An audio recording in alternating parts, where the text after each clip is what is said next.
Bible यह मानव इतिहास की सबसे प्रभावशाली पुस्तकों में से एक है। यह हमारा अस्तित्व क्यों है जैसे बड़े प्रश्नों की खोज करती है। इसने कई लोगों को आश्चर्यजनक काम करने के लिए प्रेरित किया है और इसने कई लोगों को उलझन में डाला है। और हो सकता है आपके साथ भी कभी ऐसा हुआ हो। तो वास्तव में बाइबल क्या है? वैसे तो बाइबल पुस्तकों का एक छोटा सा संग्रह है जो प्राचीन इज़राइल के लोगों के इतिहास से उभरी है।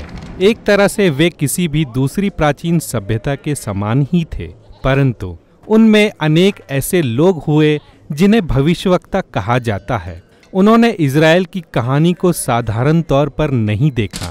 उन्होंने इसे पूरी मानवता के लिए किए जा रहे परमेश्वर के काम का केंद्र माना और ये भविष्यवक्ता साहित्यिक रीति से उत्कर्ष थे। क्या सच में?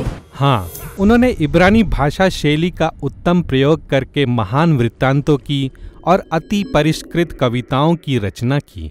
वे अलंकारों के और कहानी बताने की कला के स्वामी थे। उन्होंने इसका उपयोग मृत्यु, जीवन और मानव संघर्ष से संबंधित जीवन के सबसे जटिल प्रश्नों का पता लगाने में किया। इस पुस्तक को लिखने वाले बहुत सारे लेखक हैं और इन ग्रंथों को 1000 वर्ष की अवधि में लिखा गया।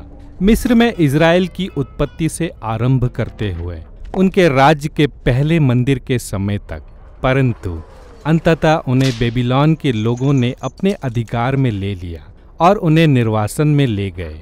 फिर उनके इतिहास का एक महत्वपूर्ण क्षण आया और कई इजरायली अपनी भूमि पर लौट आए। उन्होंने एक दूसरा मंदिर बनाया। उन्होंने अपनी पहचान नई बनाई। यह उस समय की बात है जब यहूदी धर्म ग्रंथों को वह रूप दिया गया जो आज हमारे पास है। तो यहूदी बाइबल, इसमें क्या है? इब्रानी में इसे एक संक्षिप्त नाम से बुलाया जाता है, तनाक। त का अर्थ तौरा है, कभी कभी व्यवस्था कहा जाता है। इन 5 पुस्तकों में इज़राइल की मूल कहानी है। न का अर्थ है नेवीईम। यह भविष्यवक्ता के लिए इब्रानी शब्द है। इस खंड में ऐतिहासिक पुस्तकें हैं जो भविष्यवक्ताओं के दृष्टिकोण से इज़राइल की कहानी को बताती है। फिर आपको भविष्यवक्ताओं की काव्यात्मक पुस्तकें मिलती हैं। क का अर्थ केटुवीम है, लेख के लिए इब्रानी शब्द। यह काव्य पुस्तकों, ज्ञान की पुस्तकों और घटनाओं का विविध संग्रह है। यहूदी लोगों का मानना है कि इन सभी साहित्यिक कार्यों के माध्यम से परमेश्वर अपने लोगों से बात करते हैं। अब इस दूसरे मंदिर के समयकाल में भी अन्य यहूदी लेखों को लिखा गया, जो विभिन्न प्रकार के लेखों का संग्रह है। ये भी यहूदी समुदायों में बहुत मूल्यवान थे। प्राचीन काल से इस विषय में विवाद चल रहा था कि इनमें से कुछ को उनके धर्म ग्रंथों का भाग माना जाना चाहिए या नहीं। तो यह एक लंबी अवधि में कई अलग अलग लेख हैं। उन्होंने इन सब को इस तरह एक साथ क्यों रखा? इसलिए कि यह लेख मिलकर इस महान कहानी को बताते हैं कि कैसे परमेश्वर इन लोगों के द्वारा हमारे संसार में फैली अव्यवस्था से व्यवस्था और सुंदरता उत्पन्न करने का काम कर रहे हैं।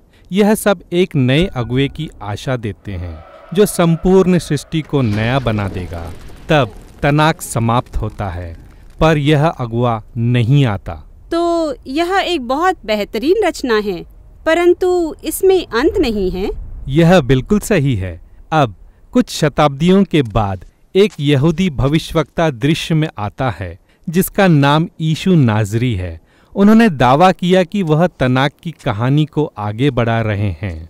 हाँ, तो यीशु ने बहुत से अच्छे काम किए, लेकिन उन्हें मार डाला गया। परंतु उनके अनुयायियों ने दावा किया कि वह मृतकों में से जी उठे हैं। हाँ, उन्होंने कहा कि यीशु वही अगुवे थे जिनकी लंबे समय से प्रतीक्षा की जा रही थी, जो दुनिया को पुनः स्थापित करेंगे। तो उनके आरंभिक अनुयायी, जिन्हें प्रेरित कहा जाता है, वे यीशु की घटना के विषय में नई साहित्यिक रचना करते हैं। वे उसे शुभ संदेश या सुसमाचार कहते हैं। उनके कार्यों का विवरण प्रेरितों के काम में दिया गया है, जो इज़राइल के बाहर यीशु की शिक्षाओं के फैलाव के विषय में लिखा गया है। फिर उन्होंने संसार के प्राचीन विभिन्न मसीह समुदायों को पत्र लिखे। उन्होंने इन लेखों को पवित्र शास्त्र के भाग के रूप में देखा। हाँ, प्रेरितों ने इन सभी को तनाक में बताई गई महान कहानी की पूर्ति के रूप में लिखा और वे साहित्यिक उत्कृष्टता की यहूदी परंपरा को जारी रखे हुए थे। वे यह भी मानते थे कि इज़राइल के धर्म ग्रंथों के साथ साथ परमेश्वर इन लेखों द्वारा अपने लोगों से बात कर रहे थे। तो यह पुराना और नया नियम है, लेकिन आरंभिक मसीहियों का दूसरे मंदिर के साहित्य के विषय में क्या विचार था? इन पुस्तकों में से कुछ के विषय में अलग अलग समूह के अलग अलग विचार थे, परंतु हम जानते हैं कि उन्होंने इन ग्रंथों को पढ़ा और इन्हें महत्व दिया क्योंकि वे उन्हें यहूदी धर्म ग्रंथों के साथ पारित करते हैं। तो अब हमारे पास तनाक है, यहूदी धर्म ग्रंथ, हमारे पास ये दूसरे मंदिर के समय की रचनाएं हैं, फिर यीशु के विषय में प्रेरितों के लेख हैं। अब इसमें बहुत कुछ है। तो मेरी बाइबल में क्या है? 2000 वर्षों से अधिक समय में मसीहियत में बहुत से अलग अलग बदलाव आए और आरंभ से ही सभी मसीहियों ने तनाक और नए नियम को पवित्र शास्त्र के रूप में मान्यता दी। दूसरे मंदिर के अधिकांश साहित्य को सदियों तक बाइबल परंपरा के भाग के रूप में पढ़ा गया। कैथोलिक चर्च ने अंततः इसे आधिकारिक बना दिया और इस संग्रह से कुछ पुस्तकों को द्वितीय आधिकारिक पुस्तकें कहा। कुछ ऑर्थोडॉक्स चर्चों ने दूसरे मंदिर साहित्य की और भी पुस्तकों का इस्तेमाल किया। 16वीं शताब्दी में धर्म सुधार के समय प्रोटेस्टेंट मसीह भविष्यवक्ताओं और प्रेरितों के प्राचीन लेखों पर वापस जाना चाहते थे, इसलिए उन्होंने केवल पुराने और नए नियम को स्वीकार किया। ठीक है, मुझे लगता है मैं समझ गई, परंतु यह कैसे हो सकता है कि अलग अलग लेखकों द्वारा 1000 से भी अधिक वर्षों में लिखा पुस्तकों का यह संग्रह एक संयुक्त कहानी बताता है? हाँ, यह वह प्रश्न है जिसे हम अपने अगले वीडियो में देखेंगे।